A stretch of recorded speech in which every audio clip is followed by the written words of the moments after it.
भारतीय संघाचं मी अभिनंदन करतो, त्यांना खूप खूप शुभेच्छा देतो। खरं म्हणजे आज इथे कॅप्टन रोहित शर्मा आहेत, आज त्यांचीच नावं अगोदर घेऊया आपण।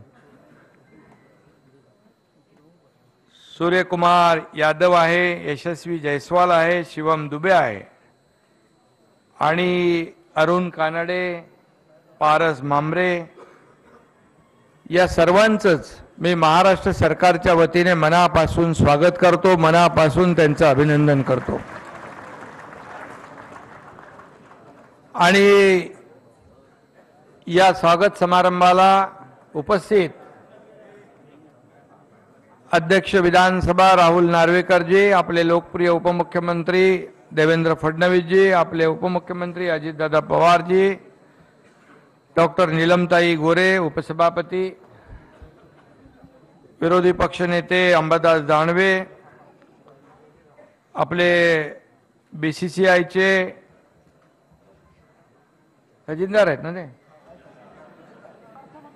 अर्थमंत्री फायनान्स मिनिस्टर आशिष शेलार जी, मंत्री आमचे चंद्रकांत दादा पाटील, आपले आपल्या क्रीडा मंत्री संजय बनसोडे आणि व्यासपीठावरील सर्व सन्माननीय मान्यवर, समोर आमचे सर्व मंत्रिमंडळातील सर्व सहकारी, आमदार, सर्व लोकप्रतिनिधी आणि सर्व क्रिकेटवर प्रेम करणारे क्रिकेट प्रेमी, पत्रकार बांधव भगिनींनो,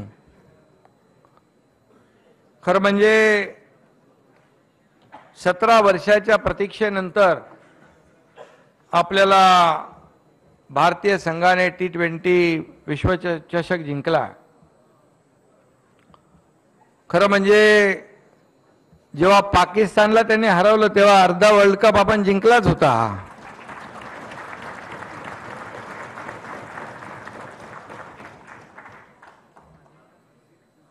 देशभरात गेले आठवडाभर जल्लोष होतोय। आदरणीय प्रधानमंत्री महोदयांनी देखील त्यांचं अभिनंदन केलं, त्यांना शुभेच्छा दिल्या आणि देशामध्ये संपूर्ण देशवासीय एक आपला देशाचा गौरव झाला या भावनेने सर्वजण या आपल्या भारतीय संघाचं स्वागत करत होते। खरं म्हणजे काल आपण जे काही जल्लोष पाहिला की अरबी समुद्राच्या बाजूला या मुंबईकरांचा महासागर उसळला होता।